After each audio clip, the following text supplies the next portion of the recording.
At the engagement party, my fiancé suddenly announced that he was going to be with another woman, and to make matters worse, he handed her the ring I bought for him. It was like a slap to my face in front of everyone. Today was supposed to be the big day of my engagement to Wade. I had been preparing for this day for 2 months, everything from the venue arrangement to the banquet to the flower placement. All of it was done by me, ensuring that there were no mistakes. But what I never expected was that the biggest mistake would come from my fiancé, Wade. I watched helplessly as he walked in, dressed in the suit I bought for him, holding hands with another woman. I suppressed my anger, forced a smile and said, "Took you long enough to pick up your sister? Everyone's been waiting." Wade, however, didn't appreciate my effort and whispered mockingly in my ear, "You sure can endure, Lucy." Then, he loudly announced, "Standing by my side is Nora, the woman I truly love and the one I want to marry." With that, he pulled out a ring box from his pocket, my ring, and got down on one knee, placing it on Nora's finger and asking, "Nora, will you marry me?" Nora beamed with joy and placed her hand over her chest, nodding. My blood boiled. He had the audacity to use my venue and my ring to propose to her. The guests were in an uproar, whispers spreading throughout the room. The majority of them were either my friends or people who had business dealings with my mother. This engagement party wasn't just a celebration. It was my way of showing that the Lin group could continue thriving even without my mother. It was meant to show that I wasn't someone they could push around now that my mother was gone. This was my battlefield, as well as my mother's. But Wade had ruined everything. He wasn't just humiliating me, he was humiliating the Lin group. I had given him an out, but he didn't know how to appreciate it. I slapped him across the face. He looked at me in disbelief, while Nora pretended to be startled and screamed. I rubbed my hand, which had gotten a bit too forceful, fixed my hair and smiled. "Thank you all for taking time out of your busy schedules to attend the Lin group's 40th anniversary celebration. Everything will continue as planned, so please enjoy your meal." I clapped my hands and a banner descended from the ceiling, reading, "Celebrating Lin Group's 40th anniversary, wishing Lin Group continued success."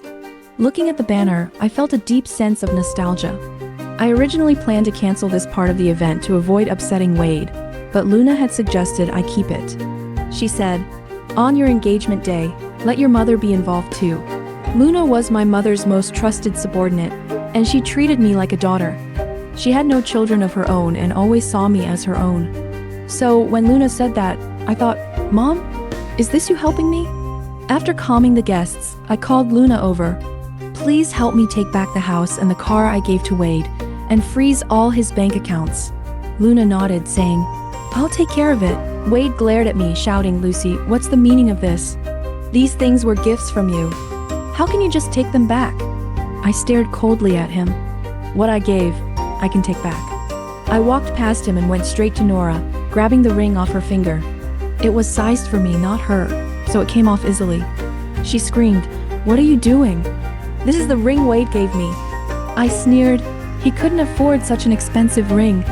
She ran to Wade, complaining, "Brother, it's my fault for not protecting the gift you gave me." This woman was so irritating.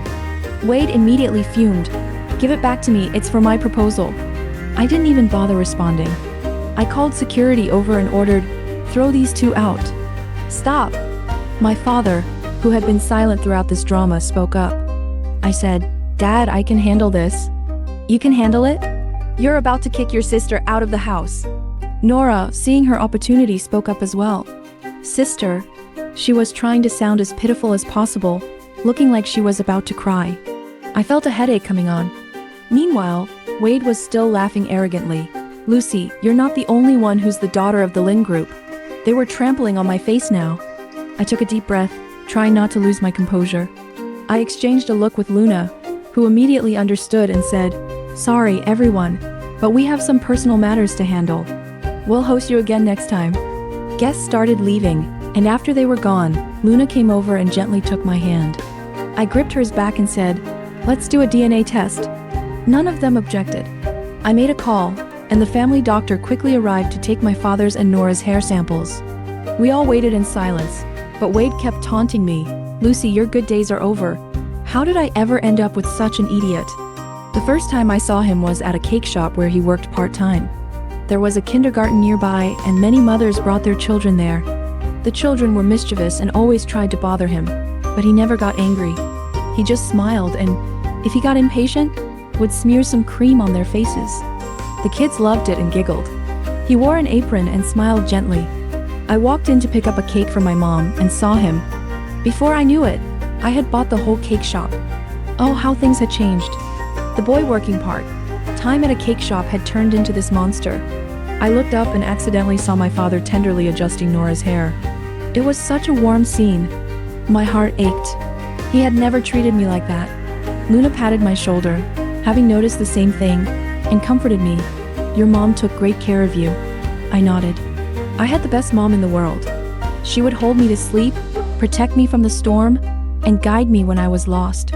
Even in her final moments, she fought to tell me that everything was fine so that I wouldn't worry. I missed her so much and just wanted to be in her arms. While I was lost in thought, the family doctor rushed over with the report. I took it from him and froze. The report slipped from my hand, and Nora picked it up. She walked over to me and softly called, "Sister?" I only found out recently that I have a sister and a father. She spoke in a sorrowful tone, tears in her eyes. I don't have to suffer anymore. I looked at her face full of sorrow, but in my heart a question emerged. Is she really my sister? Not knowing how to respond, I arranged for her to stay in the guest room. You can stay in the guest room tonight. Tomorrow I'll have someone prepare a room for you. My father, who usually pretended to be mute, suddenly spoke up. No, how can we let your sister stay in the guest room? I asked patiently.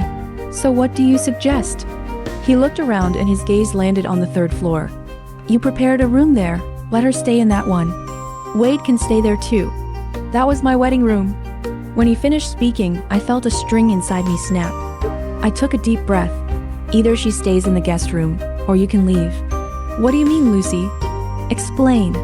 He was furious and his tailored suit wrinkled with his movements. I shouldn't have had you. Uncle, I've told you before. She's heartless. Wade, trying to calm my father, dug the knife deeper. She's all about money. She doesn't care about family. She didn't even get to see her mother for the last time. That hit me like a dagger. No one dared to bring it up, but he kept poking at this wound. Did he really think my father would protect him? I was enraged and kicked him with all my strength. He didn't dodge in time and fell heavily. Lucy, you dare kick me? I spat. I kicked you because you're shameless. If you don't leave, I'll call the police. He looked at me provocatively. This isn't just your home, it's Nora's too. Nora will definitely let me stay. He turned to Nora. Baby, will you let me stay? Nora rushed over, holding him up. Brother, I'll definitely let you stay, even if it goes against my sister's wishes. She lifted her little face, looking pitiful. Are you hurt? If you are, I'll feel bad. They were disgusting. I called the police, and when they arrived to take them away, they struggled. Nora cried, Daddy, save me. Watching her, my father said, Officer, this is my home. These are my daughter and son-in-law. They aren't trespassing. The officer looked at me awkwardly.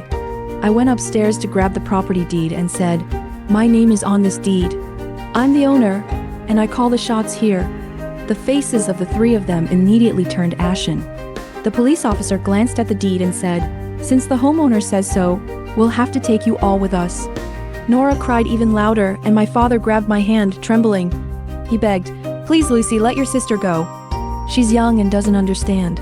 I looked at this man with disdain.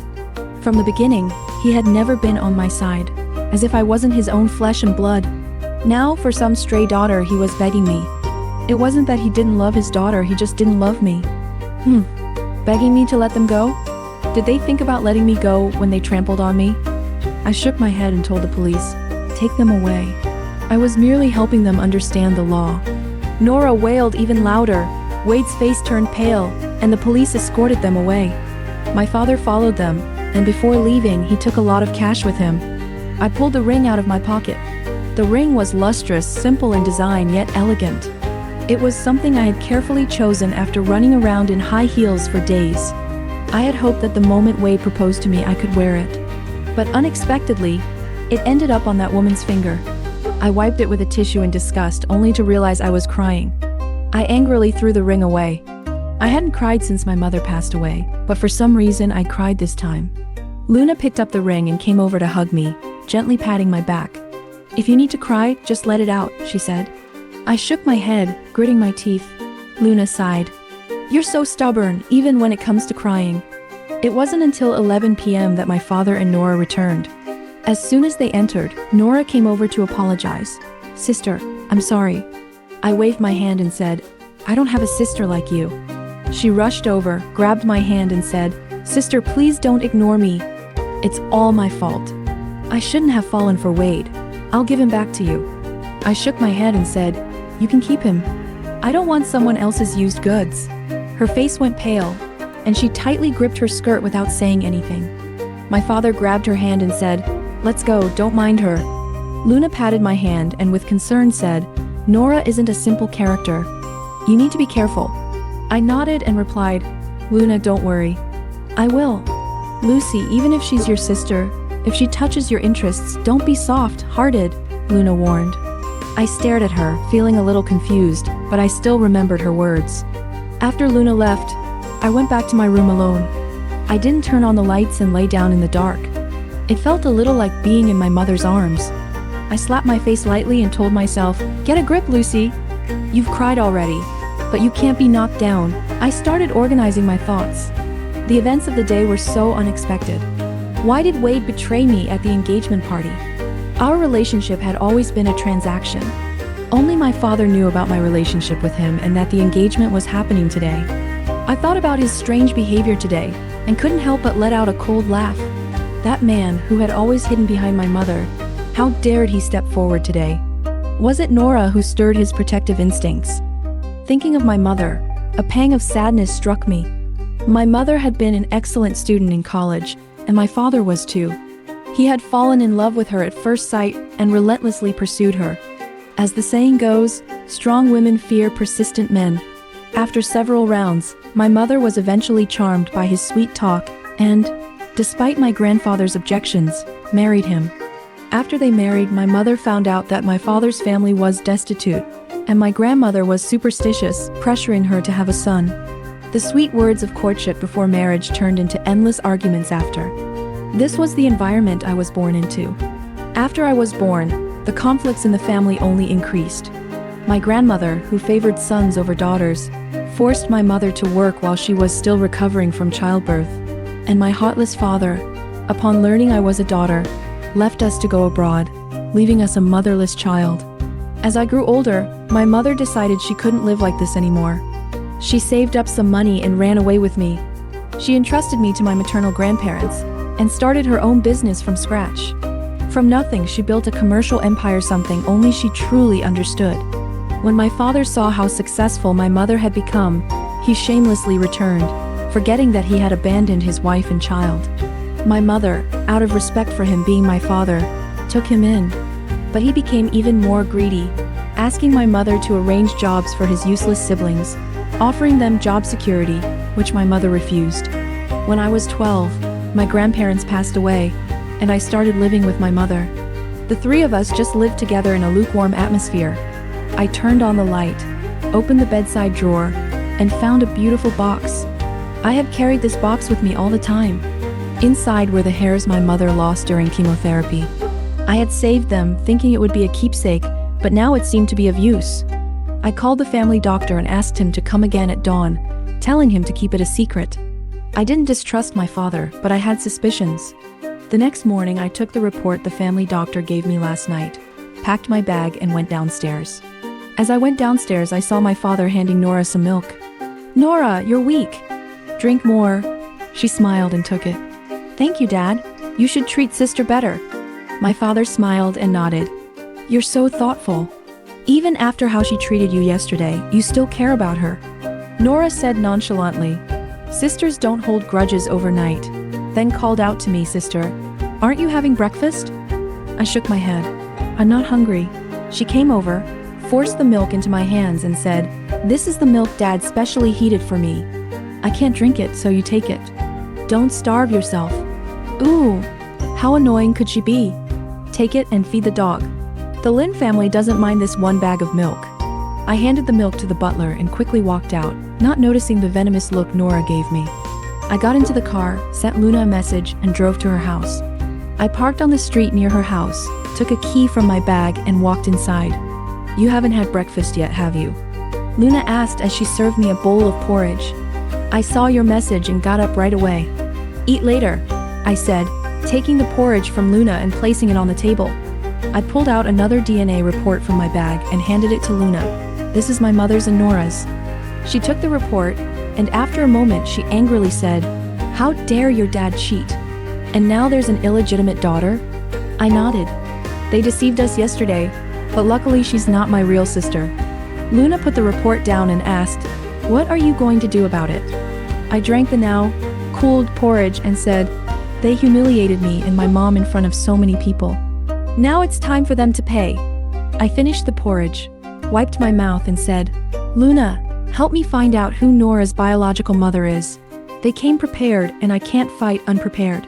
After saying goodbye to Luna, I drove back home. On the way, I kept wondering who came up with this idea. My father? Nora? Or Nora's mother? They made such a big deal out of this, but for what? Was it just to get Nora into the Lynn family? If that was the case, why stir things up at the engagement party? Were they not afraid I'd throw them out in a fit of rage? Unless they were already confident they wouldn't be stopped. I furrowed my brows and unconsciously pressed the accelerator, reaching home in no time. I looked through the car window and saw Wade and Nora arguing, though I couldn't make out what they were saying. After a while, my father joined them, and the three of them started pushing and shoving. Since I was far away, I couldn't hear them clearly, just seeing their movements. Not long after, the security guards came out, and Wade stormed off. My father and Nora went inside the house. I backed the car up, turned down a side road, and planned to intercept him. I saw Wade cursing on the side road. I rolled down the window and asked, "Need a ride?" He hesitated but eventually got into the passenger seat, still swearing. Their intentions were clear. They wanted me to believe that Nora was my mother's long-lost daughter, so that she could claim a share of the Lynn group. A chill ran down my spine. They exploited the power of preconceived notions, making a grand announcement at the engagement party that she was my parents' lost daughter, and then further substantiated it with a DNA test linking her to my father. According to common thinking, people would naturally assume that she and my mother were related by blood. It was all so meticulously planned, it sent a shiver down my spine. If I hadn't kept my mother's hair, the consequences would have been unimaginable. Just then, Luna called, "Lucy, I found the woman's address. I'm coming right now." I hung up the phone and turned to see Wade next to me, his face twisted in a dark smile. "You won't have peace, and neither will anyone else. You know why you didn't make it to see your mom one last time, right? Your father gave me money to delay you." The words hit me like a thunderclap. That year, Wade and I had to go to a neighboring province for 2 weeks due to school matters. I didn't want to go, but my mom kept reassuring me, and the doctor said her health was much better and she was recovering, so I agreed to leave. However, every time I mentioned wanting to return home, Wade always had excuses to delay me. He said he was sick, or that his ID had been lost. Luckily, I called my mom every day, ensuring she was okay before I could feel at ease. The phone calls you heard were actually recorded by your dad beforehand. Your mom had started improving, but when your dad brought back that illegitimate daughter and her mother, it made her so upset that she fell ill again. Your dad deliberately delayed your return to fight for the Lynn Group's shares. Unfortunately, Luna came back early. By the time Luna called me, Mom was already... He didn't finish, but I could feel the pain in his voice. I got out of the car, walked around to his side, opened the door, and, while he wasn't paying attention, pushed him out. "Wade, you're something else." I slammed the door shut, leaving him on the side of the road, and then I called Luna. "Tell everyone we're working with or planning to work with. No one is allowed to hire Wade anymore." I wanted him to be unable to survive in this society. I then drove to the location Luna gave me to meet her. Following her gaze, I saw my dad and Nora sitting together in a boutique across the street, with a strange woman beside them. That must be Nora's mother, Ava. Luna told me that Ava was a woman my dad met while my mom was in her postpartum period. She was gentle and soothing with a soft voice. She healed my dad during his troubles with my mom, giving him the respect a man should receive. So, my dad fell madly in love with her. He opened this boutique for her and unconditionally spoiled Nora, the child she bore. Even when Ava casually mentioned she liked my fiancé, my dad immediately arranged for him to come and orchestrated that engagement party to let her humiliate me in front of everyone. They didn't care at all that it was my engagement party. I watched my dad take a delicate box out of his pocket and open it to reveal a ring. He offered it to Ava like it was a treasure. Ava accepted the ring, grinning like a flower in bloom, her eyes gleaming with pride. Watching them laugh and chat, a surge of unspeakable rage filled my heart. "You killed my mother." I stood up, intending to rush over, but Luna stopped me, handing me an earpiece. I pretended to shop, made a few small talk, and while checking out, I managed to stick a listening device under their table without her noticing. I gave her a thumbs up. "How did you think of that?" Luna proudly raised her head. "When your mom and I were out there fighting, they hadn't even made an appearance." Her tone shifted, tinged with regret. "Your mom worked all her life, but in the end, she couldn't guard against the people closest to her." I patted Luna's shoulder to comfort her. "We will avenge Mom." Luna gathered herself again. We both put on the earpieces, and the first thing we heard was Nora's voice. She spoke with disdain. "Mom, didn't you see Lucy's face? It was so funny." The moment I walked in with her fiancé, the look on her face angry, but having to maintain her composure was just hilarious. "In a few days, the Ling group will be ours." Her mother poured her a cup of tea, cautioning, "Nora, don't get too careless. Even the safest ship can sink." Nora scoffed. "What's there to be afraid of? We already got rid of Wade." Her mother pressed her hand down. "Aren't you worried Lucy will find Wade? If she finds him, so what? Without evidence, what can she do? Unless she finds her mom's things and runs another DNA test." My dad waved his hand. "She won't find anything. I destroyed everything related to her mom. Making Wade delay her for so long was enough time to destroy the evidence. If Luna hadn't come back so early, the Ling group would have already been mine." Nora interrupted. "Dad, Mom, we still need to figure out how to take the Ling group from Lucy." I called my dad again. "Dad, I forgot a few files. I need to go back to the office." "Wait for me there." I glanced at the three of them, who were all grinning, and hung up the phone. Once my dad and Nora left, Luna approached and quickly retrieved the listening device in under 2 minutes. "Wow, that was fast," I said, astonished. "She's completely lost in her dreams of becoming a rich socialite. She didn't even notice me." I opened the recording file and skipped to the part where Nora talked about Wade. I dialed his number. The moment he answered, he began cursing, and I waited until he was done before playing the recording. On the other end, I could hear his angry breathing, and after a long silence he muttered, "Damn it. I know him too well." His arrogant nature couldn't stand being insulted like that, especially when someone was pulling the strings behind his back. I dialed my dad again. "Dad, I forgot some files. I need to head back to the office." "Wait for me there. You check if I've missed anything.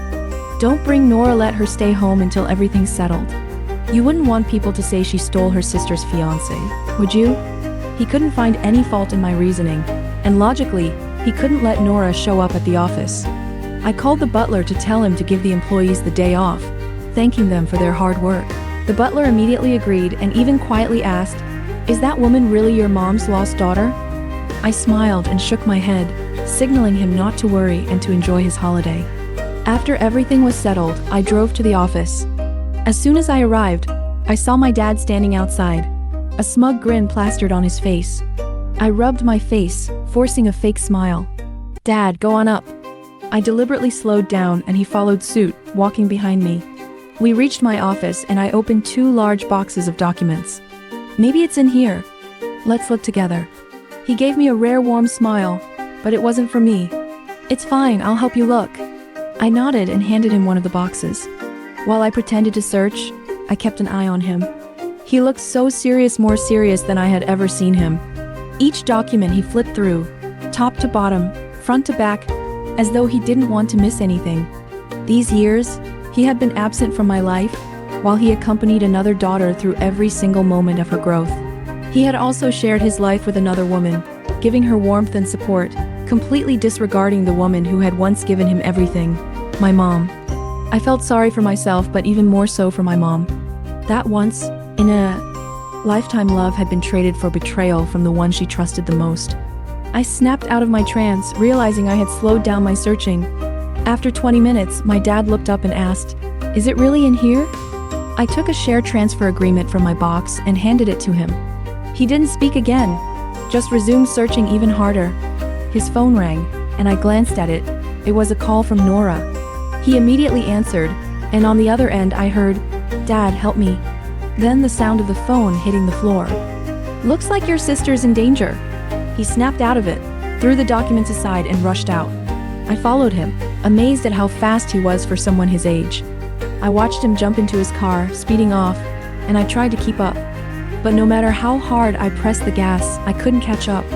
By the time I arrived at home, I saw Nora lying in a pool of blood on the ground floor, while my dad and Wade were fighting on the balcony. I could hear their shouting.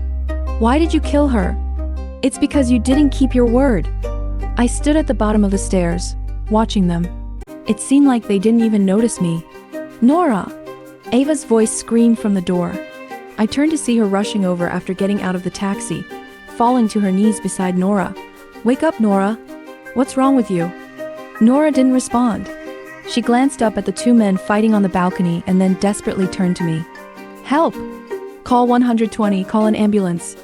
I shook my head. She fell to her knees, tears streaming down her face. "Please, please save Nora. She's just a child. She's innocent." "Innocent? What about my mom? When she was lying in a hospital bed, did you think of her innocence?"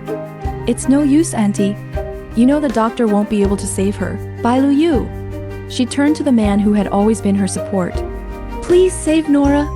She's dying." The man on the balcony froze. His body, already exhausted, seemed to give out completely. In that moment, Wade took the opportunity and shoved him out of the balcony, sending him crashing to the ground. "Ah!" Ava watched in horror as my dad fell dead in front of her. Just then, the police arrived, taking Wade and Ava away. Before they left, Wade gave me a vicious glare. "You'll get what's coming to you, Lucy." I smiled softly. My punishment already came. Otherwise, how would my mom have left me?